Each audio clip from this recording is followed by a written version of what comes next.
So if you've ever listed your home in New York City as an Airbnb, you'll want to listen to this. So the city will start enforcing a new law to crack down on people breaking existing laws. Okay, if you're confused, you're not alone. Fox 5's Chris Welch takes a look at the changes. We live in a two-family townhouse in Brooklyn, and we rent out a two-bedroom apartment downstairs. Claudine has listed her place on Airbnb for years.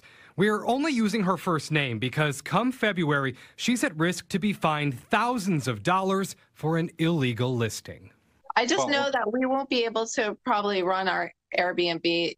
Starting early next year, anyone who lists a place on Airbnb will have to register with the city, attesting to the fact that they are following all applicable city and state laws.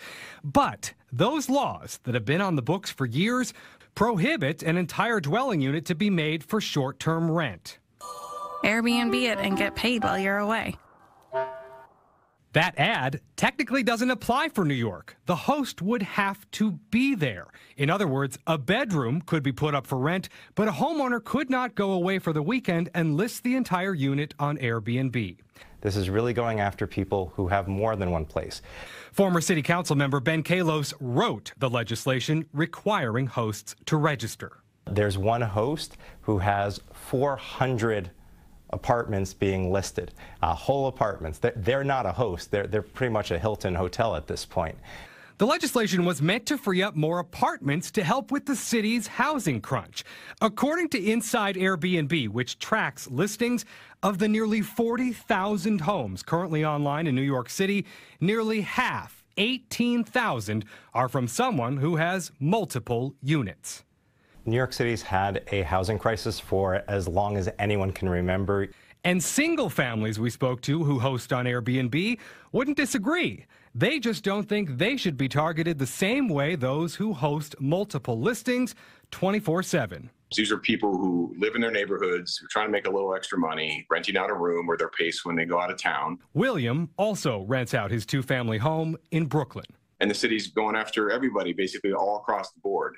And it's short-sighted. City laws are clear. Christian Klossner is executive director of the Office of Special Enforcement.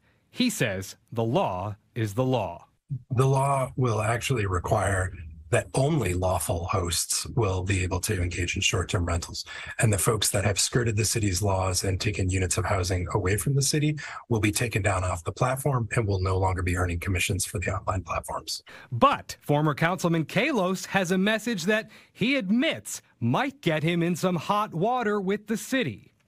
I don't think that we're really focused on going after somebody who is going away for a weekend. What you're saying is those families that have the one place that want to rent it out for a weekend shouldn't be worried that they're going to be gone after. I wouldn't be worried.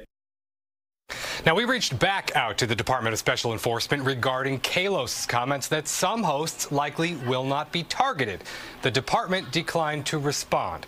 Now, as you can imagine, Airbnb also has some things to say about this. We're going to hear their side of the story in part 2 of this story next week. Very interesting. Wow. All right, thanks, Chris. Yep.